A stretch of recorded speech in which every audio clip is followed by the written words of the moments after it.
Olá, amigo, amiga, irmão, irmã em Cristo. Bom estarmos juntos novamente para meditarmos sobre a Reforma Protestante. Hoje nós iremos falar sobre a graça de Deus, a misericórdia de Deus sobre nossas vidas. E para darmos início, eu te convido a assistir esse vídeo e logo após, na sequência, nós estaremos meditando sobre esse assunto. É o fato de você ler a palavra e ela habitar dentro de você. Eu estou lendo aquilo que habita em mim. O autor dessas palavras mora comigo. É uma coisa muito mais de transformação de ser do que obediência de regras. Obediência de regras é um princípio da religião. Evangelho não é religião. O evangelho não é uma religião. Aí é que entra toda essa confusão. O evangélico é um religioso. Os evangélicos têm uma religião, mas o evangelho não propõe uma religião. Ele propõe uma essência de vida.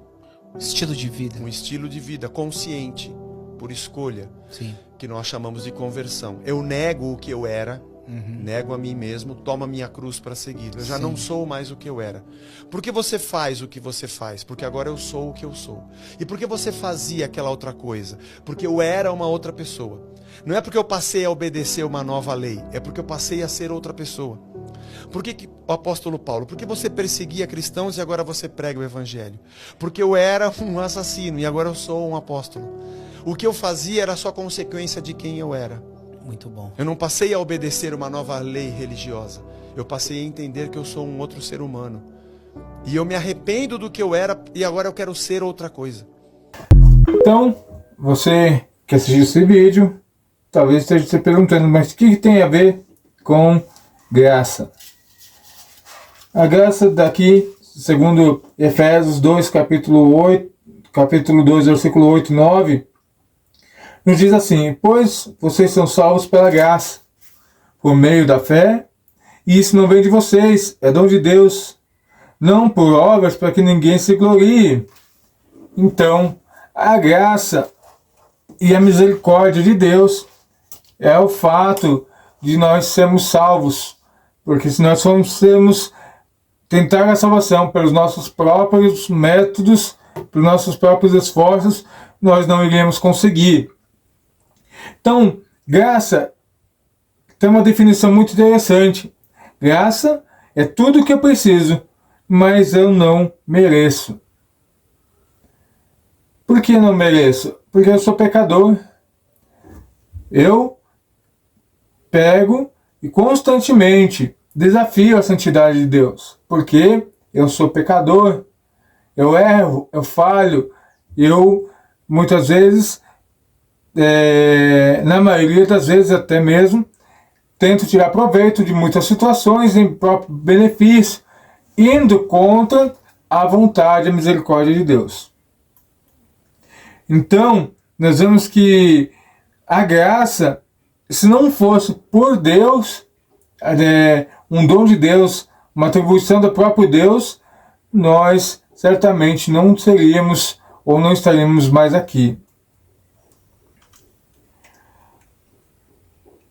Graça comum, a história do debate calvinista e arminiano, sola gratia, é o ensinamento de que salvação vem por graça divina ou favor imerecido, apenas, e não como algo merecido pelo pecador. Isso significa que a salvação é um dom imerecido de Deus por causa de Jesus.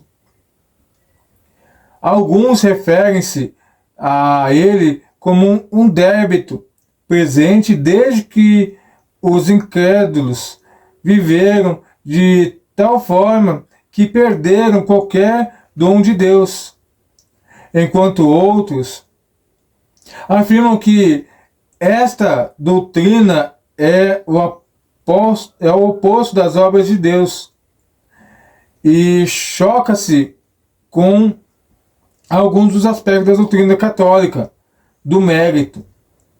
Então, nós vemos aqui Efésios já colocando por terra ou desassociando qualquer vínculo com obras. Nós não conseguimos chegar a Deus se não for pelo próprio Deus assim o permitir. É possível afirmar que neste ponto não está em desacordo com o ensino católico romano. Enquanto a doutrina de que a graça é verdadeira, é sempre um dom gratuito de Deus, é que realiza, de acordo entre os dois pontos de vista, a diferença na doutrina encontra-se no principal em dois fatos: Deus como único autor da graça, em outras palavras, que a graça é sempre eficaz e sem qualquer cooperação pelo ser humano.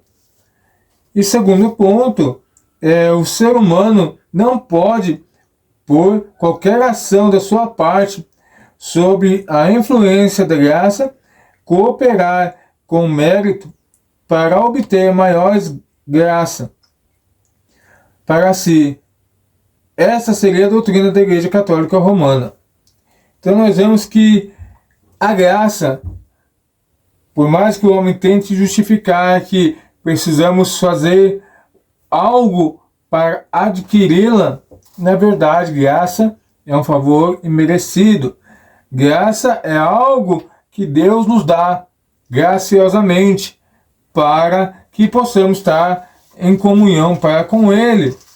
Porque se não fosse assim, nosso pecado, a nossa raiz pecadora, não deixaria nós chegarmos perto dele por causa da santidade de Deus. Condições de viver pela graça: estar sempre na presença de Deus, deixar-se conduzido pelo Espírito Santo, cultivar a intimidade com a palavra de Deus. Então, como é que eu alcanço a graça? Como é que eu movo o coração de Deus ao meu favor? Através da sua graça, da sua misericórdia. Então, se nós queremos ter os olhares de Deus para nós, ter a graça de Deus sobre nossas vidas, nós temos que, primeiramente, reconhecer que somos pecadores. Segundo, que nós precisamos de Jesus, que Jesus é o único caminho que nos faz chegar a Deus. E a partir de então, buscar uma convivência, uma comunhão direta com esse Deus. Essa doutrina declara o memorialismo divino na salvação. Deus age sozinho para salvar o pecador. A responsabilidade para a salvação não repousa sobre o pecador, em qualquer grau de sinergia ou arminianismo. O luterismo sustenta de que essa doutrina não deve ser mantida para exclusão de gratia universalis, que Deus deseja seriamente a salvação de todas as pessoas. Protestantes arminianos também podem reivindicar a doutrina de sola gratia, mas a entendem de forma diferente e geralmente negam que o termo sinergismo seja apropriado para descrever suas crenças.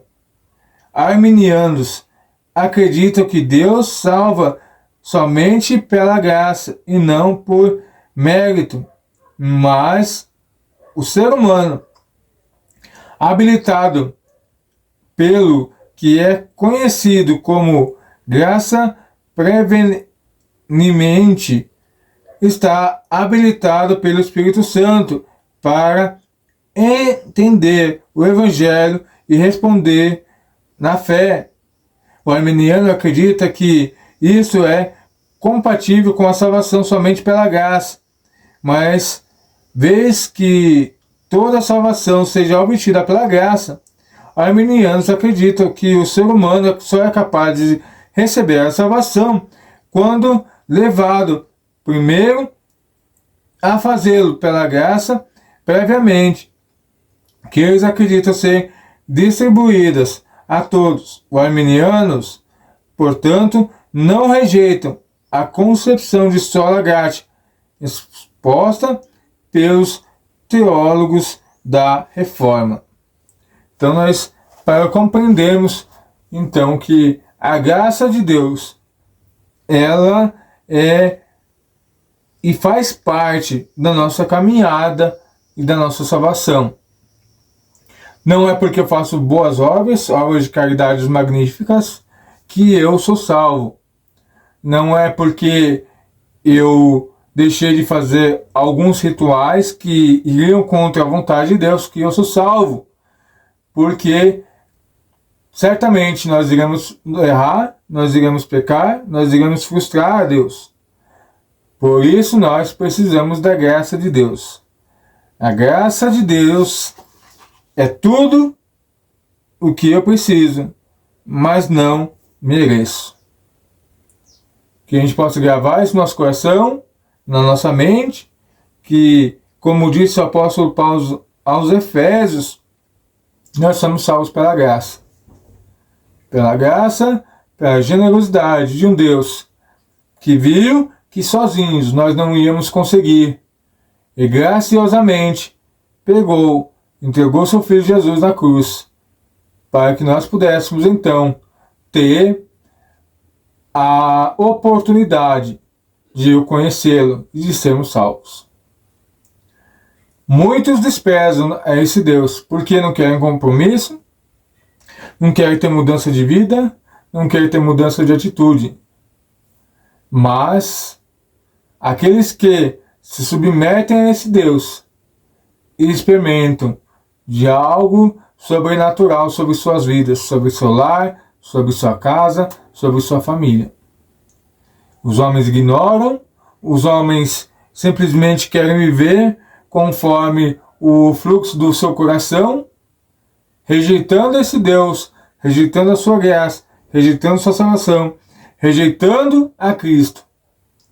Mas, certamente, essa conta chegará para eles, e eles terão que prestar conta diante desse Deus, que graciosamente estende suas mãos, através da cruz de Cristo, para aqueles que, assim, decidem tentar entendê-lo, compreendê-lo e viver debaixo da sua poderosa e graciosas mãos.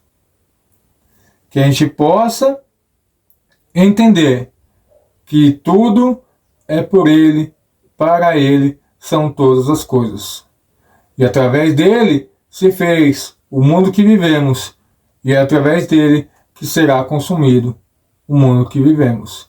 Ele é o alfa e o ômega, o princípio e o fim. Que Deus vos abençoe, e a gente se encontra aqui no próximo vídeo falando sobre mais uma parte sobre a Reforma Protestante. Deus vos abençoe e até o próximo vídeo aqui no canal, em nome de Jesus.